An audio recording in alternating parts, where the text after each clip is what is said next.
A comet storm, as NASA described it once, the amount of comets that were suddenly appearing on SOHO.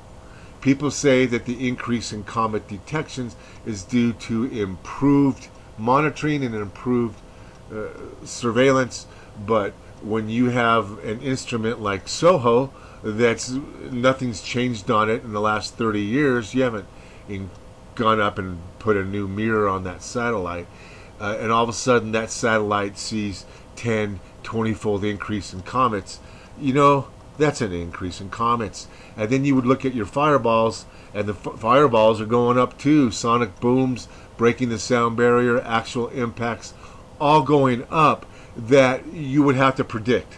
If comets were going up, then so would the number of fireballs that we are witnessing on Earth, because a large body has slinging these things into our solar system. Now, we're talking about a mass extinction. We're in the middle of one. You want to know what it looks like? Look around. This is what it looks like. Turn your lights on at night. See that the number of insects around your light is 1/4, if even that, of what it used to be. June bugs, moths, dragonflies, they're gone. I mean, they're disappearing. So that's very, very telling. You want to talk about a canary in the coal mine. We're going to talk about the canary in the coal mine here in just a bit. But what people don't realize is that we have carbon pools in many different places. And some of the carbon pools are actually underground magma, underground oil, but there is so much stuff that can release carbon, it's not even funny. And then you look at the entire ocean, and the entire ocean can be looked at as a carbon pool. So when you heat things up, carbon expands, poof, it blows. And the oceanic temperatures, we started calling your attention to it in 2014 when they were reporting record temperatures, maybe even as early as 2013. And every year the record temperatures outpace the previous year.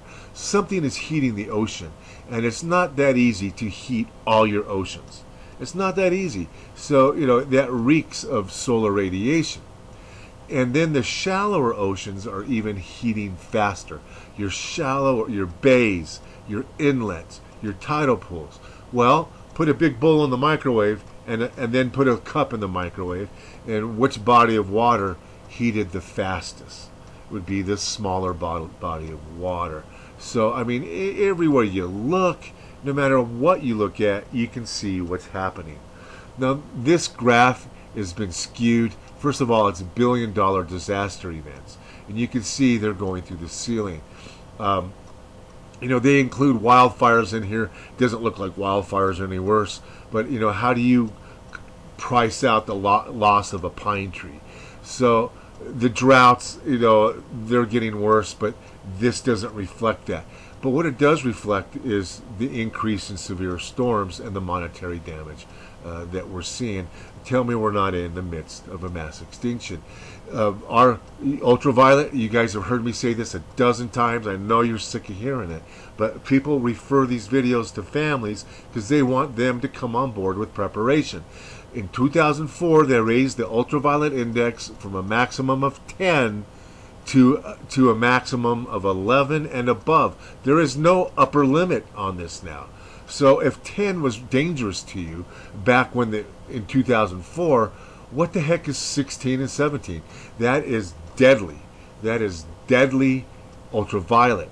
And Australia has paid the price. Our oceans have paid the price. Now, how does ultraviolet kill off the ocean? It creates algae blooms at the surface, and it heats up your inlets and deprives water of oxygen. The hotter the water, the less oxygen it can hold. Hot water holds less gas. That's why we see the oceans venting carbon dioxide and methane. So the droughts, the freezes, the floods, the extremes make it next to impossible to grow a garden outside anymore. So food prices are going to jump, and then of course when you shut down your farms due to this hyped but real engineered virus, then you're looking, you know why we were being warned. Now, we think this brown dwarf is off to the right behind your screen, but we looked at this instrument because we haven't been to it in a while, but you can see the waves coming through the northern part of the picture frame, and you can see the periphery of this picture frame, this video frame, is glowing with white light. This is a white light sensitive telescope. It's ground based, and basically these things that look like white wings on the sun, they did not used to be there prior to 2013, and to hide that fact from you, they've deleted every freaking file in Mauna Loa archives. You know, I didn't know you needed to clean your archives for any reason, but they did. And we've shown you, I think our new channel has a before and after picture of this exact telescope. And those white wings, so to speak, were not visible. Now, if there were a second wind, we're starting to run, the sun's wind is going to start running opposition to it. Therefore, we like to use the loops and the surface plasma on the sun as a wind sock. I mean, that's basic physics. But we also look at and track the speed of the solar wind. When you have a coronal hole stream on one side of the sun that goes to 900 kilometers a second, but then on the other side of the sun only can get up to 400 kilometers a second, you see that one side of the sun, the wind runs faster. Well, that's because one side of the sun is running opposition to the second solar wind, the second sun, and one side of the sun, the wind runs in the same direction. So you'll have faster wind. I mean, that is so basic. That is so, I mean, that is fifth grade. You have two bodies of water running in the same direction. You have more water and more current and faster water. You have water that runs into each other. The water slows down. And this is a picture of a filament release that it shows you released very slowly and was kind of redirected. And so we're starting to run opposition. Notice the white light artifact on the perimeter. Look, it almost looks like it's got a directional component to it, like water. It seems to be coming into the sun. So you really do have the crisscrossing of particles and the interaction of particles in the sun. And when you have interaction of particles and there's more cosmic rays in the solar system, you're going to create these collisions in the corona of the sun. You're going to light up your corona of the sun. The electrons are going to illuminate the gas, and that's why you have the wings on the white light. But then when you look at just further out, you see these flashes, these dots, these specks. Fermilab scientists call these pinpoint emissions. They are places where particles have collided and release untold amounts of energy, from visible light to gamma radiation, and even infrared. So from infrared to radiation. So one of that is extreme ultraviolet. And we've seen our extreme ultraviolet go so high that people are measuring it on the ground. And NOAA, its official position is ultraviolet doesn't make it to the ground. People blame a fading ozone, but we still have ozone. We can measure the ozone. Astronauts take pictures of our ozone layer. We still have ozone. So if we think this brown dwarf is above the solar equator and we think it's coming in at an angle, this is a picture of the sun coming at you, Earth is coming at you, sun's off to the right. We're looking at the tail stream of the solar wind, and we notice several things about this instrument. One is there's a favoritism for more energy to be produced at the northern part of the tail stream. You see the bigger bulges occurring most of the time at the northern part of the tailstream. Well, if the origin of your electrons are from above the solar equator, then you would expect the northern part of Earth's magnetic field to have more energy, because that's where this stuff is entering at.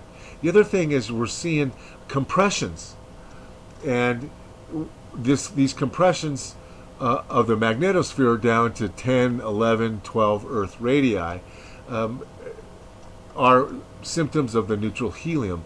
So when you have electrons and neutral helium, and the electrons come from the neutral helium, then you should be able to see a pattern.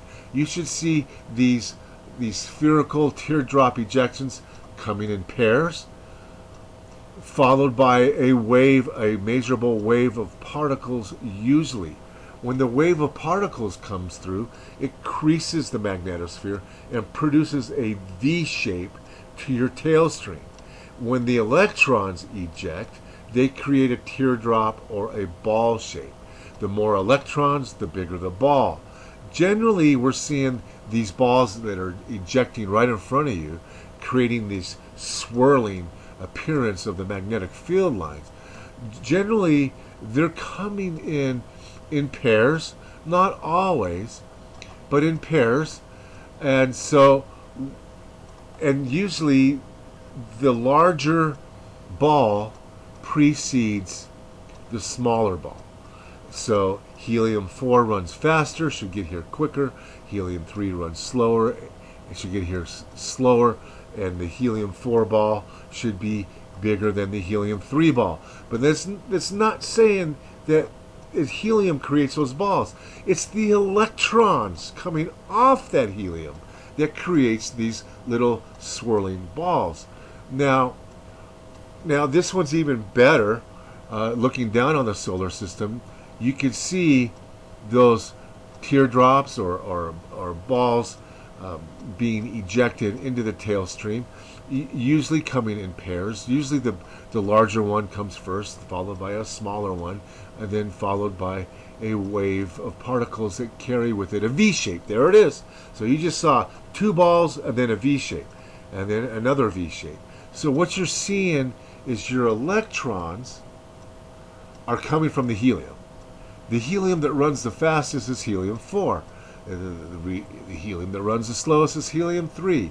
So the electrons are coming in groups or pairs, and then they're followed by actual particles that create the crease and the V shape. So really this pattern, these releases are almost look like they're fitting a pattern, almost coming in pairs. Not always, but usually coming in pairs.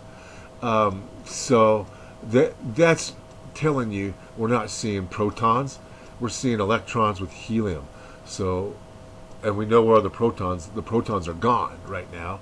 It's hard to measure any spike in protons because the helium-3 is attracting these protons to form helium-4. When helium-3 turns into helium-4, that releases neutrinos, high energy neutrinos, and it also releases gamma radiation. So here we see, we keep seeing a pattern. Usually a pair of balls being ejected, those are the electrons, followed by a wave of particles that has a V shape. So two different particles leaving a very specific signature on this. Now we know the electron simulations have been flattened out, but we go to see just the behavior of our electron belts. We see pulses coming in, and then we see streams coming in, but in between the streams you see little voids represented by the green. So we know that partially ionized helium will pick up and attract electrons. So part of that helium stream has to be partially ionized. Neutral helium does not affect your electron count that much because helium is actually one of the best conductors of electricity in the universe, which is why they use helium in the giant MRI machines, because there's no resistance to your electrons and you don't generate heat. But we know this simulation has been smoothed out. We used to show you every day particle saturation in the electrons, and now you hardly see them on that instrument.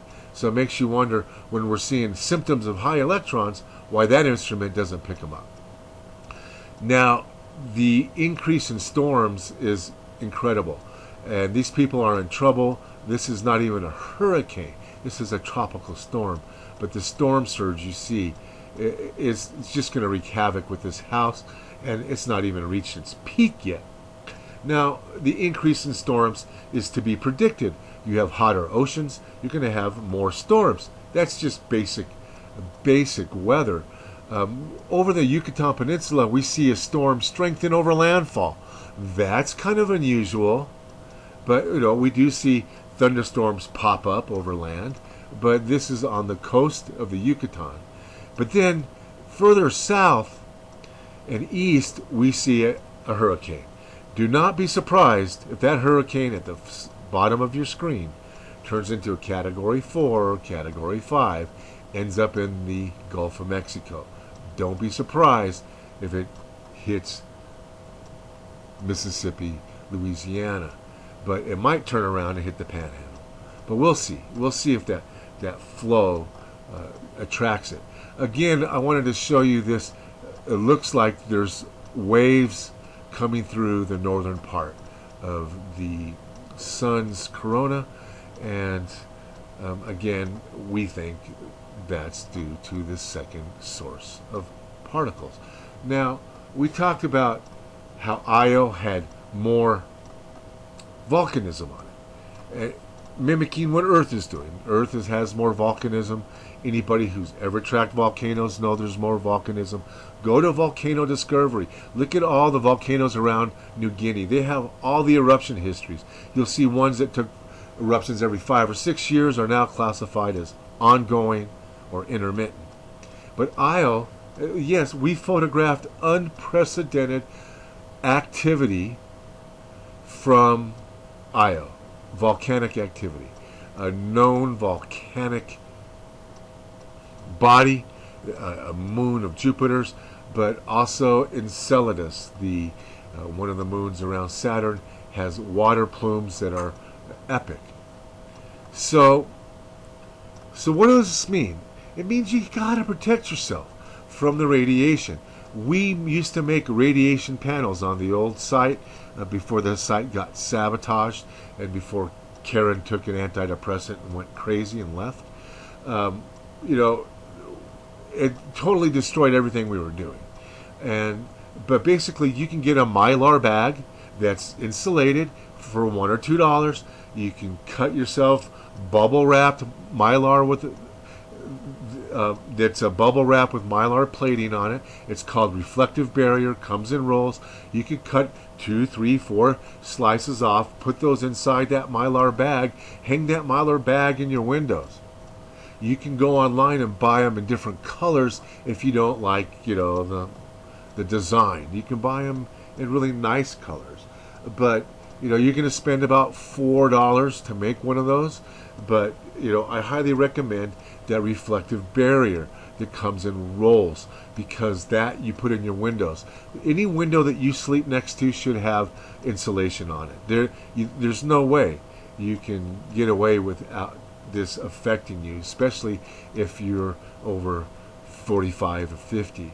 Now, recently, because we're not in the downstream ionized portion, we're in partially ionized portion of this helium stream that's coming, we're experiencing strange dreams, and we've done this before and heard about it before. And as soon as I started having these bizarre dreams, and headaches, bizarre dreams, I started asking around, and people were like, yeah, I've been having some weird dreams lately. So if you find that you've been having some vivid, bizarre dreams, I'd like to know about it. I'd like for you to comment in the comment section, and we'll see if it's just our imagination or other people are experiencing these bizarre dreams as well. But what's happening is very challenging. Our food supply is dwindling, our population is increasing, we can't sustain that. So that's where the whole depopulation conspiracy comes in. And I wasn't buying into depopulation because there's ways to avoid it. You can really educate people on how to grow. You could buy up, instead of billion-dollar vaccines, buy $1 billion of seeds and distribute them to everybody and have everybody grow their own food. Just a little bit. That's how China survived without, when they had so many people and almost no starvation.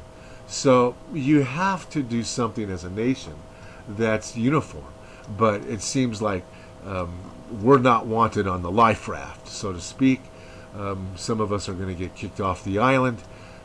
So you need to make your own personal island habitable. And protecting yourself from the radiation is part of it. Growing food is so essential. But man, these extremes are crazy. Crazy extremes. And they make it next to impossible to grow. You're supposed to plant after the last frost. It's 85 degrees out. The sun feels like it's 105. You start to sprout your seeds, and all of a sudden this bizarre front comes through, bringing cold air further south than it's ever been. And all of a sudden, in April, you freeze your sprouts. Then you got to start all over again. And then as they mature in September, you get another freeze. And if you don't track the weather, and if you're not freeze paranoid, it's going to be impossible to put a highly productive garden into place. When you use a greenhouse, you limit your garden, you limit your space, and you increase the cost of growing your food. It's almost not cost effective to grow food in a greenhouse unless you have a really cheap greenhouse. And so, look at how cheap you can make a greenhouse. But then, if you're on an acre and you only have a 30 by 30 greenhouse, there's a whole lot of land going to waste. So it's very challenging. It's going to be very challenging. So insulate your windows that you sleep next to. Insulate the windows that you work next to. And you'll do better. You'll have fewer headaches. You'll have better memory, better moods. You'll feel better. Your better immune system. So you gotta take those precautions. But if you've been having weird dreams lately, please comment below. And until next time, be prepared, guys.